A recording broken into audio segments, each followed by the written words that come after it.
Solar system में सन के चारों तरफ प्लैनेट्स के अलावा एक और सेलेस्टियल बॉडी है जो उसके चारों तरफ एलिप्टिकल ऑर्बिट में रिवॉल्व करती है, and that celestial object is comets. Comet क्या होता है कि कॉमेट्स जो सन के चारों तरफ वो रिवॉल्व तो करते हैं, but they are mostly made up of dust, यानी कि गैसेस से बने हुए हैं, और साथ में आइस, यानी कि उसका जो सेंटर है वो बिल्कुल ही फ्रोजन होता है, एकदम आइस होता है, आइस के फॉर्म में होता है। तो कॉमेट्स क्या है? Comets are large objects that are made up of dust and revolve around the sun in elliptical path, यानी कि सन के चारों तरफ तो रिवॉल्व करेगा लेकिन एलिप्टिकल पाथ में। तो comets are different from planets, ठीक है। इसके साथ क्या है, इस कॉमेट के साथ ये डस्ट से बना है और साथ में ये इसमें आइस भी प्रेजेंट है। अब जब कॉमेट के स्ट्रक्चर की बात करें कि अगर कॉमेट्स सन के चारों तरफ रिवॉल्व करे तो कैसा स्ट्रक्चर होता है, तो सबसे पहले जो कॉमेट है उसके सेंटर में प्रेजेंट होगा nucleus. The centre of the comet is nucleus, ठीक है। और उसके चारों तरफ जो गैस के क्लाउड का फॉर्मेशन होता है, ये जो गैस के क्लाउड्स प्रेजेंट होते हैं, that is known as coma, ठीक है। और उसके साथ साथ जब भी कोई कॉमेट मूव करे तो उसमें दो टेल्स हमें देखने को मिलते हैं। First one is dust tail और दूसरा होता है आयरन टेल। अब इन सब में सबसे पहले न्यूक्लियस की बात करें तो ये जो न्यूक्लियस है, the centre of the comet is solid and frozen is called nucleus, यानी कि जो कॉमेट है उसका सेंटर सॉलिड होता है, ठीक है, और साथ में वो इतना ज़्यादा ठंड के वजह से एकदम फ्रीज हो चुका होता है। तो nucleus of comet is solid and frozen, ठीक है, वो सेंटर में प्रेजेंट होगा। Next is comma. कॉमा यानी कि जो गैसेस है या डस्ट पार्टिकल्स है उस सॉलिड न्यूक्लियस के चारों तरफ एक डेंस क्लाउड का फॉर्मेशन कर लेते हैं, ठीक है, that is known as coma. So coma is the gas and dust around the nucleus of comet create huge cloud called coma, यानी कि न्यूक्लियस के चारों तरफ एक ह्यूज क्लाउड का फॉर्मेशन हो जाता है, किसके वजह से? जो गैसेस है या और जो डस्ट है, और उसी को कहते हैं कॉमा, ठीक है।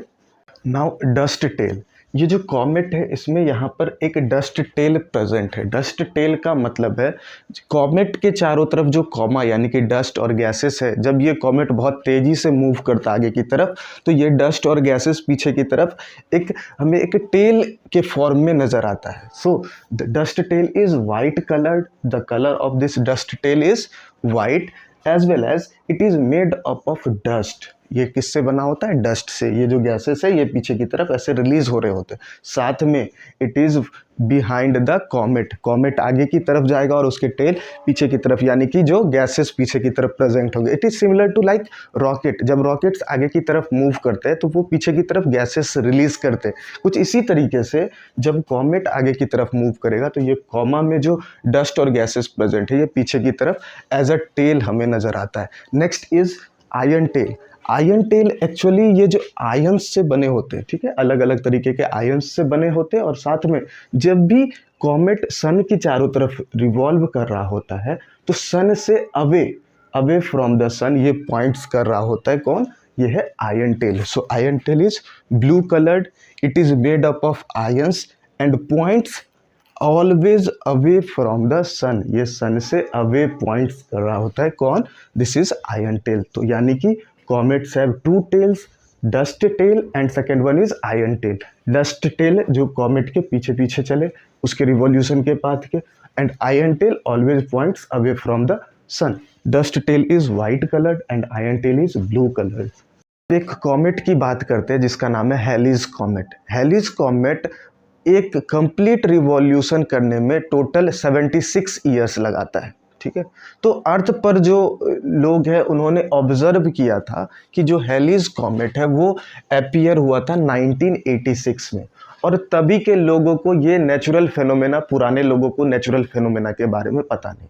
देन दे एज्यूम दैट कि ये कॉमेट अगर नज़र आ जाए तो it represents the what? It represents disasters, epidemics, Wars, यानी कि ये जो अर्थ पृथ्वी है इसके लिए ये खराब चीज़ है। बट आफ्टर सम ईयर्स वो ऑब्जर्व करने के बाद पता चला this is a natural phenomena. ये जो हेलीज कॉमेट है ये सन के चारों तरफ रिवॉल्व करता है और हर एक 76 ईयर्स पर में अपीयर होता है। तो यानी कि जो प्रीवियसली ये 1986 में अपीयर हुआ था, अब जाकर ये अपीयर होगा। इसमें अगर 76 ईयर्स ऐड कर दिया जाए तो ये होगा